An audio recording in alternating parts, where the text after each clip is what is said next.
Hope so too.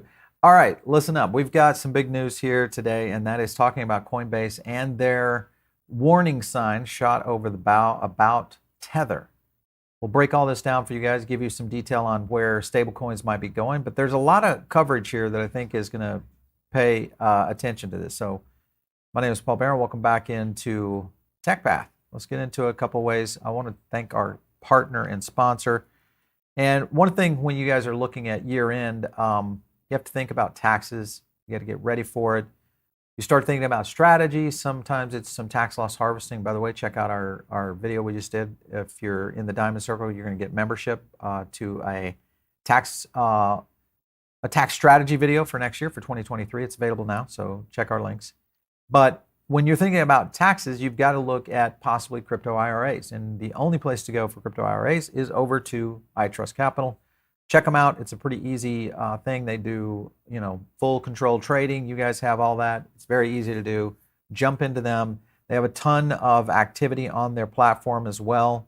Now 6 billion in transaction, 185,000 accounts created. So use our link. It's going to give you a $100 funding reward. That's one of the ways that you can kind of jump into it. So make sure and do that and start your journey.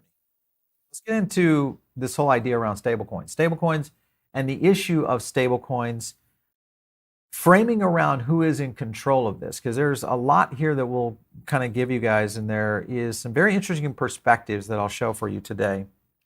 But let's go to the chart here. I want to show you the performance of stablecoins here over this last bit of time, and the rise of stablecoins 2020, 21, etc.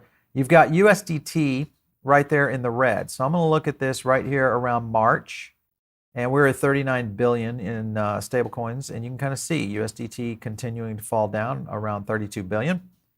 You look at USDC, also in March around 47 billion, cratering, of course, going down to 41, and then we get that little bit dump into 37, 38 range. This was around the debacle around FTX right there, and then bumping up here to around 40 billion, but still down quite a bit from the 46 billion, so over 10% down. Then you take a look at BUSD. This is the one that is intriguing. BUSD, let me zoom up on that for you guys just a little bit more. This is March, 17 billion in market cap. And then boom, right here you start to see BUSD take off. 22, 23, holding at 22 billion. That's a significant increase. So we are seeing the strategies of these exchanges, including Binance, when they automatically flip your Tether and your Circle, USDC, over to BUSD when you're using that. Binance still being the number one exchange out there by far in terms of market dominance. So this is a big player, and how it might play out as to whether or not we are going to see stablecoins fall apart, or are we going to see stablecoins really start to maybe segregate into certain aspects of the industry, including these big exchanges? So you had Coinbase asking users to convert their USDT now for USDC for free, okay? Now, a lot of people still like Tether, still use it. I use it for quick moves, and then I'm out of it. I never hold it. I no longer hold stablecoins, obviously for many reasons we've talked about here on the show often, and because I was doing some self-custody of stablecoins to a certain significant amount, and volatility scenarios play out in this FTX scenario, all of that along with other unstable market conditions, and going to cash was really kind of the big model, and holding the crypto of choice, which for me is Bitcoin and Ethereum to a certain extent. But their statement was pretty simple: switch to a trusted stablecoin, USDC, now convert Tether. USDC with zero fees. This is all coming in from Coinbase.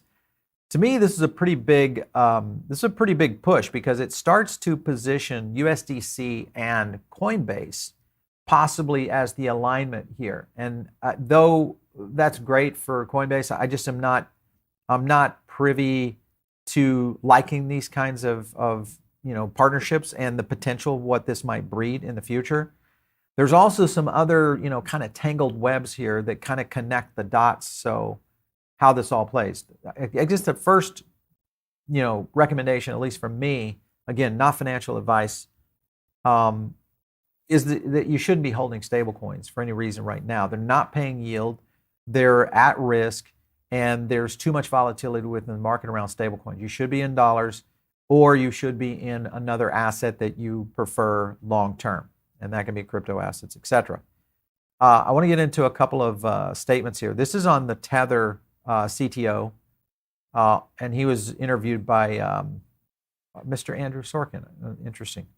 He's the guy that softballed Sam Bankman-Fried. Which is incorporated, as you know, in the British Virgin Islands, doesn't publish audited financial statements or complete balance sheet, leaving outsiders with an incomplete picture of the company's health.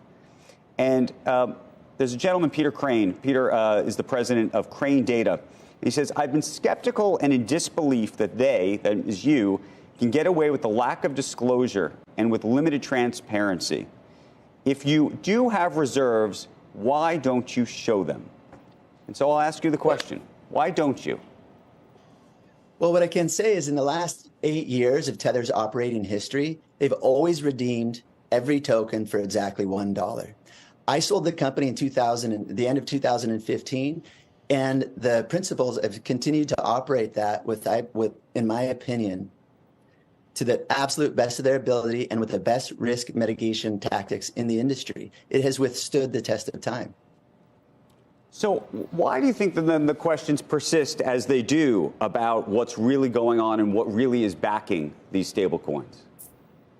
Well, Tether does offer on its website proof of its reserves, or actually audits. Every few months they post different audits on where all that cash is currently how it's being invested.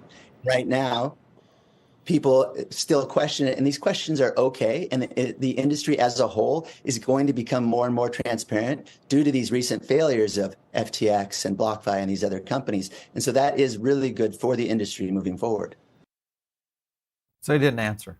So didn't answer the question why they don't post this, didn't really answer the question, the liquidity model, obviously didn't answer the question against the audit scenario that plays against Tether. And if you look at Tether's reserves, we'll just pop over to Tether right here, USDT right there, Euro Tether, etc. And the current balances, you can kind of see a little bit here on where they are holding. And the problem with Tether has always been that there hasn't been a true one-to-one on the exchange. And I now understand the whole model behind Tether. And yes, of course, we see that all the time.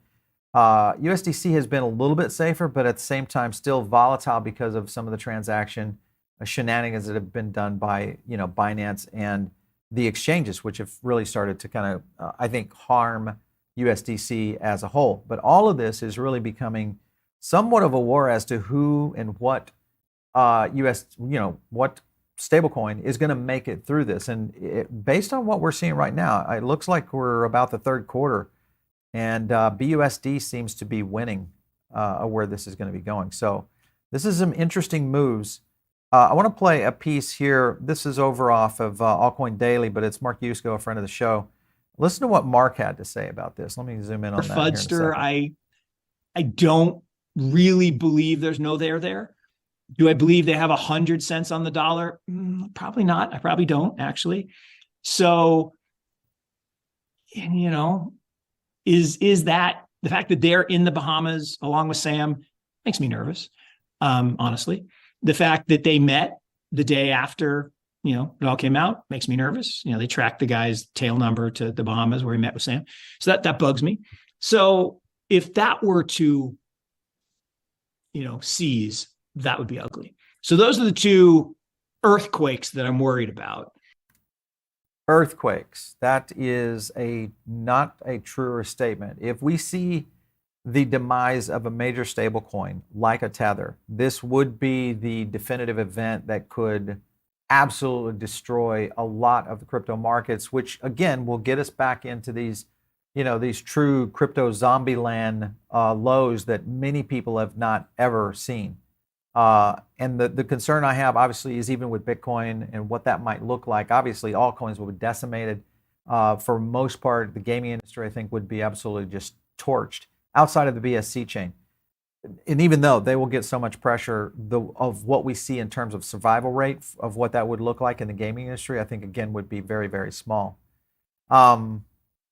And you look at that alone, and it's enough for this to be called out. It tells me that there is enough happening right now between these altcoins, or excuse me, these stable coins, and what the leaders of all of these exchanges are essentially trying to do to either align with them or get into a position where that stablecoin becomes kind of their official stablecoin, which is kind of the case with what's happening over here on Coinbase. So here was an interesting tweet right here. CNBC, stop bringing on Reef Collins. He's got nothing to do with Tether since 2015. This was in reference to the piece before. He sold the business because he figured out it would be illegal to do what Tether is doing. You want Giancarlo Devancini. And that is the problem right now, is that Tether continues to be a questionable platform.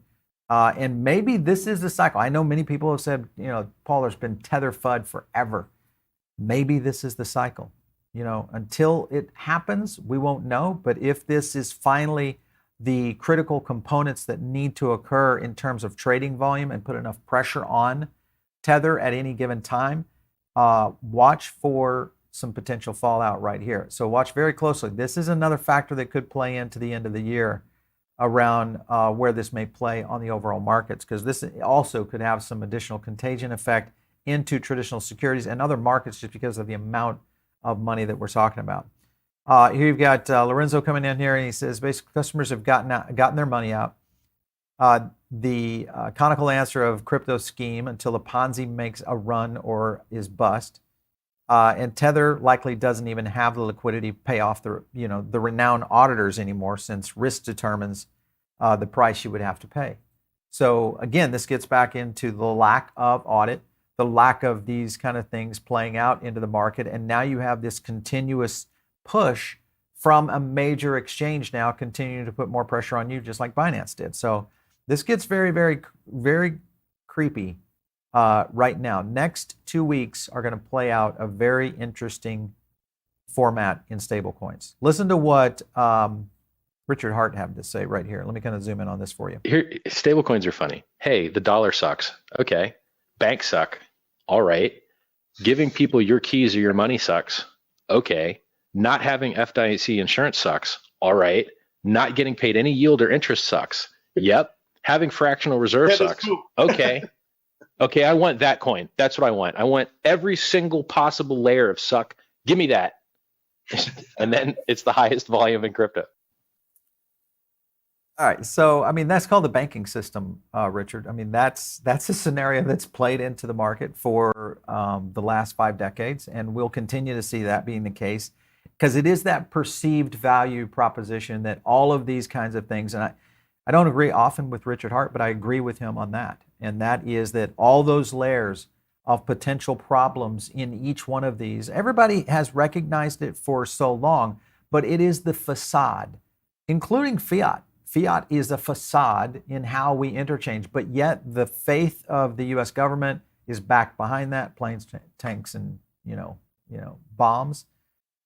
All of that is what essentially helps roster this up. And the key here, again, goes back to the point, well, Paul, if this isn't safe, if that's not safe, where do we go with these kinds of scenarios? And it's, as we say often, is Bitcoin is always going to be your flight to safety if you're in crypto and you want long-term, game-changing wealth. And then your tolerance level of being able to go into projects that you like, that you're willing to risk. And that's really all it is. But in reality, that's a very small percentage of your portfolio. Most likely, most of that's going to be in cash. Now, the problem you have in cash is a problem with FDIC insurance, because you may be in a position, maybe most of you are not, I don't know, but you may be in a position where you can't secure outside of that, certain limit. And that in itself, for most of the big money, is already a bigger problem, which is why these stablecoins are so important to how they themselves are trying to hold fiat and hold money as a whole. Because being able to park this around is very, very difficult for most of these big institutional investors, which is why you see all of this happening right now. So here's the weekly reserves for USDC broken down. Insert 43 bill, December 8th, right there. Then their reserves right there at 43 bill, 42 bill right there against it. Cash is 11 billion. They do a lot in short duration U.S. Treasuries, this is not bad, but at the same time, it's not as liquid, in the case of a, kind of a DEFCON event that could occur. So that in itself, I think, is the only thing that could be ranging in here. The fact that they partnered, kind of aligned with Coinbase, most likely going to be Coinbase, Binance becoming the two players, and a handful of others that might play into this.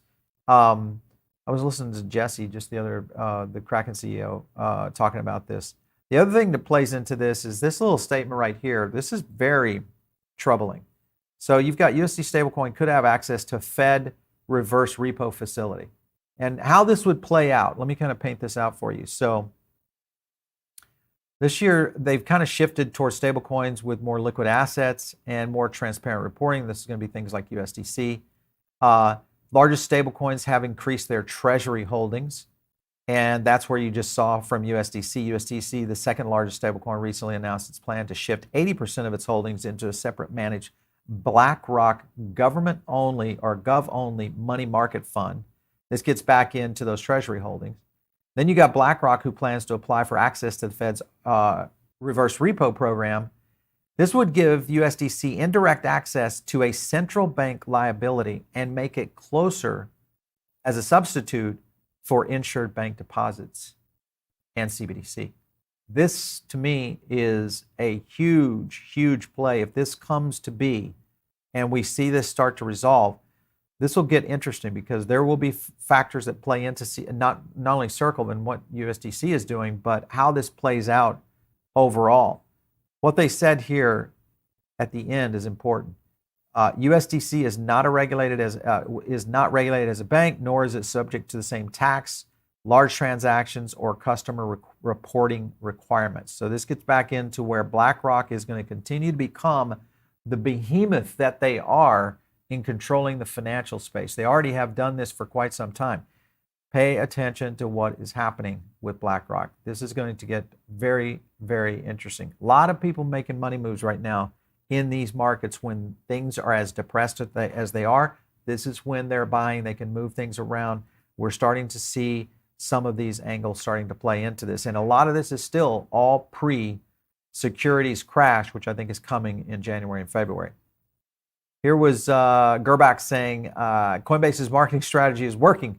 People are finally learning that Tether is available on Coinbase. Most didn't even know. So again, this is another factor that the FUD against the FUD of Tether versus what's happening with USDC. It's just an interesting thing. Here's Tether USDT trades premium on Coinbase.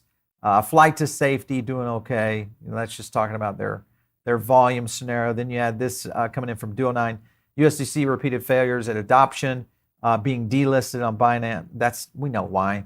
And then Circle failing to go public, we know that why. And then Coinbase had to come to the rescue, okay?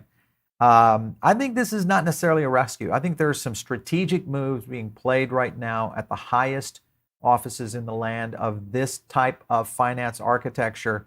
And everybody understands one thing, and that is that this is the genesis of the future. And all the players that are trying to move in, why is BlackRock messing with this? They're one of the biggest the biggest financial institution in the world, in terms of assets under management. These guys are playing in a market that's the size of, an amoeba.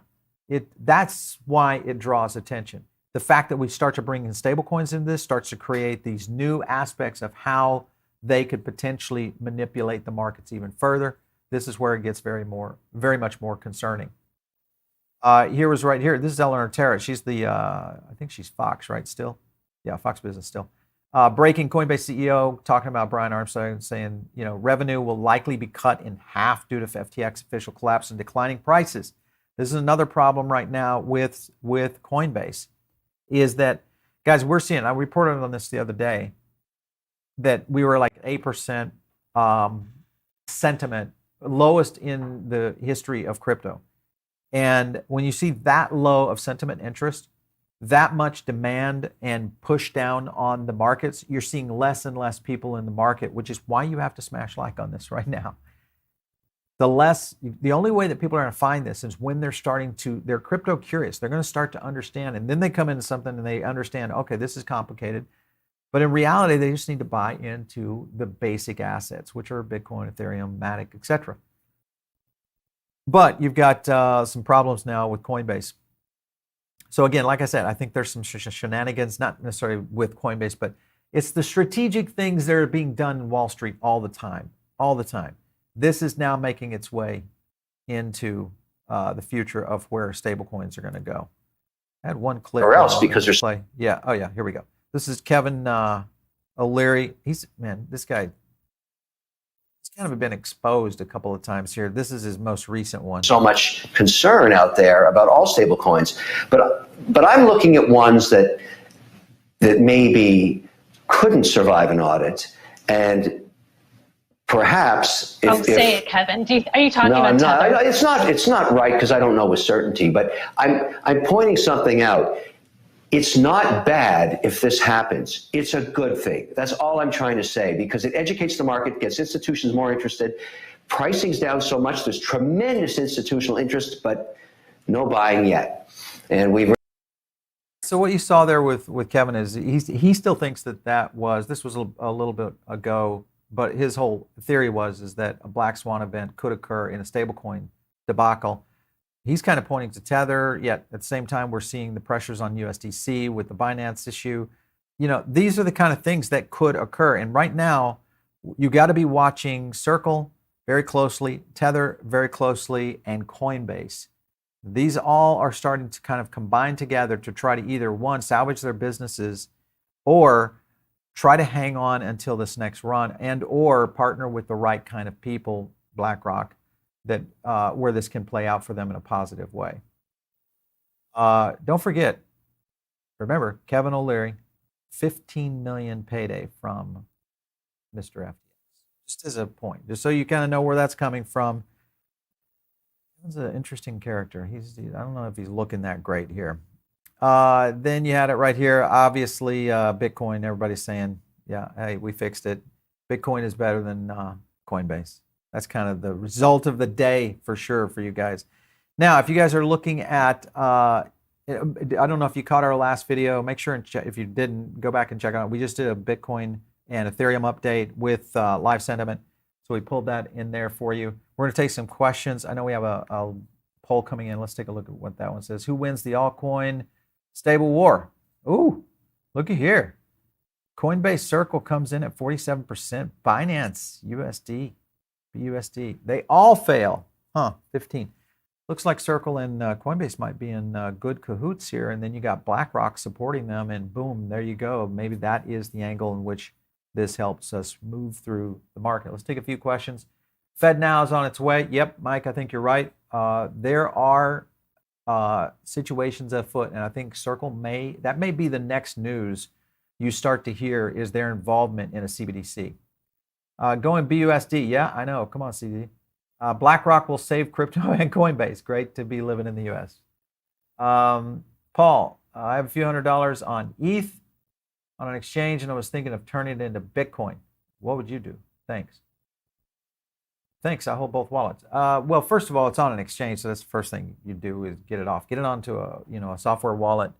I'm okay with ETH. I don't have a problem with ETH if you own it, at a right price. If you don't, maybe you want to look at your tax position. I don't know if you need that. If it's a few $100s, I would probably stay with what it is, other than just moving it off an exchange.